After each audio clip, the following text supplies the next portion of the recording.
Oke, sebelumnya selamat malam Bu Ika. Kami dari kelompok 1 akan mempresentasikan tugas manajemen operasi yang dari bab pertama ada materi yang akan dijelaskan. Yang pertama, pengertian manajemen produksi dan operasi. Yang kedua, sejarah perkembangan manajemen operasi. Yang ketiga, pembuatan keputusan manajemen operasi. Yang keempat, ruang lingkup manajemen operasi. Yang kelima, peran manajemen operasi. Dan keenam, produktivitas dan pengukurannya. Manajemen operasi.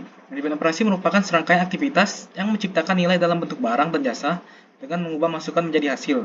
Produksi merupakan sebab penciptaan barang dan jasa. Fungsi organisasi yang menghasilkan barang dan jasa. Yang pertama, pemasaran yang menghasilkan permintaan atau paling tidak menerima pesanan untuk sebuah produk atau jasa atau tidak akan terjadi apa-apa hingga terjadinya penjualan. Yang kedua, produksi atau operasi yang menciptakan produk. Yang ketiga, finansial yang melacak seberapa baik kinerja dari organisasi, pembayaran, tagihan, dan pengumpulan uang. Manfaat mempelajari manajemen operasi. Yang pertama, dapat mempelajari bagaimana orang mengorganisasi diri mereka sendiri bagi perusahaan yang produktif. Yang kedua, dapat mengetahui bagaimana barang dan jasa diproduksi. Yang ketiga, untuk dapat memahami apa yang dilakukan manajer operasi. Sejarah manajemen operasi. Yang pertama, bidang tentang manajemen operasi memiliki sejarah yang panjang dan menarik. Kehidupan kita dan disiplin oleh ilmu manajemen operasi telah ditingkatkan oleh inovasi-inovasi dan kontribusi dari berbagai individu. Manajemen operasi akan terus berkembang dengan kontribusi-kontribusi dari disiplin ilmu lainnya, termasuk teknik industri, statistik, manajemen, ekonomi, semuanya meningkatkan pengambilan keputusan. Inovasi dari ilmu pengetahuan fisik atau biologi, anatomi, kimia, fisika juga telah berkontribusi terhadap kecanggihan di manajemen operasi.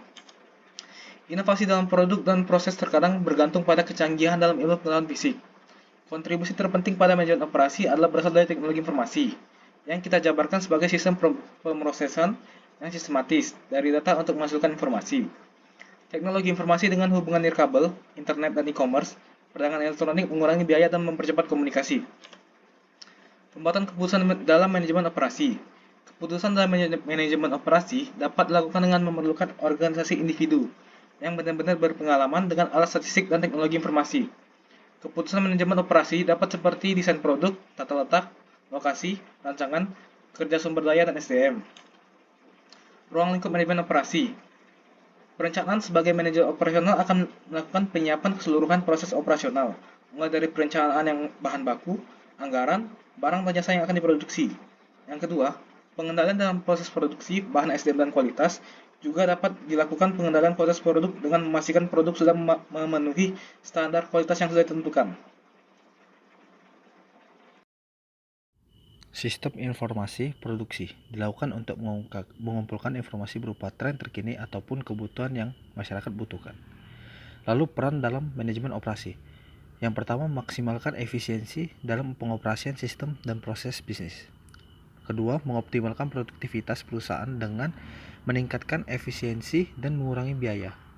Ketiga, menjamin kualitas produk atau jasa yang diberikan kepada pelanggan. Yang keempat, menjamin keandalan produk atau jasa yang diberikan kepada pelanggan. Kelima, menjamin perusahaan dapat menyesuaikan diri dengan perubahan lingkungan bisnis. Keenam, mengembangkan proses bisnis dan produk baru untuk memenangkan persaingan. Lalu, tantangan produktivitas dalam manajemen operasi. Penciptaan barang dan jasa memerlukan pengubahan sumber daya menjadi barang dan jasa.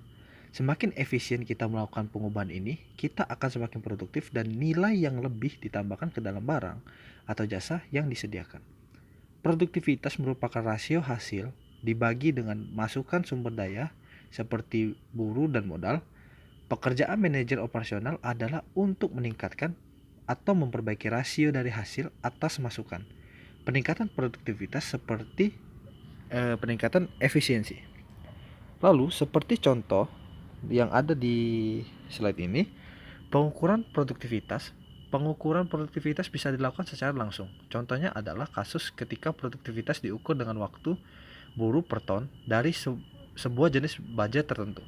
Walaupun waktu buruh merupakan sebuah pengukuran yang umum bagi masukan, pengukuran lainnya seperti modal, bahan baku, atau energi bisa digunakan.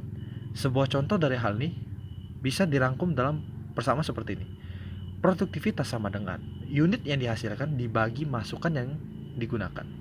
Misalkan, jika unit yang diproduksi sama dengan 1000 dan waktu buruh yang digunakan adalah 250, maka produktivitas sama dengan unit yang diproduksi dibagi waktu buruh yang digunakan sama dengan 1000 dibagi 250 sama dengan 4 unit per waktu buruh. Penggunaan dari hanya satu sumber daya masukan untuk mengukur produktivitas seperti yang ditunjukkan dalam persamaan ini dikenal dengan produktivitas faktor tunggal. Namun, sebuah pandangan yang luas dari produktivitas adalah produktivitas multifaktor yang termasuk di dalamnya semua masukan. Produktivitas multifaktor juga dikenal dengan produktivitas faktor total. Produktivitas multifaktor dihitung dengan mengombinasikan unit masukan seperti yang ditunjukkan di bawah ini. Produktivitas sama dengan hasil dibagi buruh ditambah bahan, ditambah energi, ditambah modal, dan lain-lain. Lalu tantangan dalam manajemen operasi. Yang pertama adalah fokus global. Penurunan yang cepat dalam biaya komunikasi dan transportasi telah memicu adanya pasar global. Hal serupa, sumber daya dalam bentuk modal, bahan baku, talenta, dan buruh juga sekarang menjadi global. Sebagai hasilnya, negara-negara di seluruh dunia berkontribusi terhadap globalisasi karena mereka bersaing untuk pertumbuhan ekonomi. Rekanan rantai pasokan, siklus hidup produk yang lebih pendek, pelanggan yang menuntut dan perubahan yang cepat dalam teknologi, bahan baku, serta proses memerlukan rekanan rantai pasokan agar sejalan dengan kebutuhan dari pengguna akhir. Keberlangsungan usaha manajer operasi yang terus-menerus untuk meningkatkan produktivitas berkaitan dengan pendesainan produk dan proses yang secara ekologi dapat dipertahankan. Lalu pengembangan produk yang cepat, teknologi yang dikomunikasikan dengan komunikasi internasional yang cepat mengenai berita, hiburan, dan gaya hidup secara dramatis mengurangi rentang waktu hidup dari suatu produk.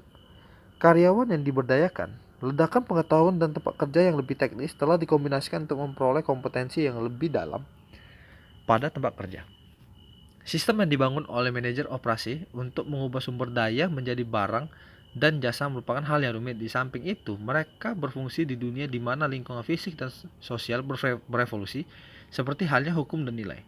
Mengidentifikasi etika dan tanggung jawab sosial, di samping mengembangkan yang dapat dipertahankan, yang juga merupakan sistem produktif yang efektif dan efisien tidaklah mudah.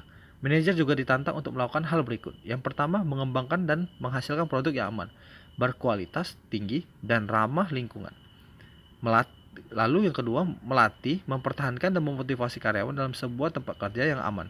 Ketiga, menghargai komitmen dari para pemangku kepentingan.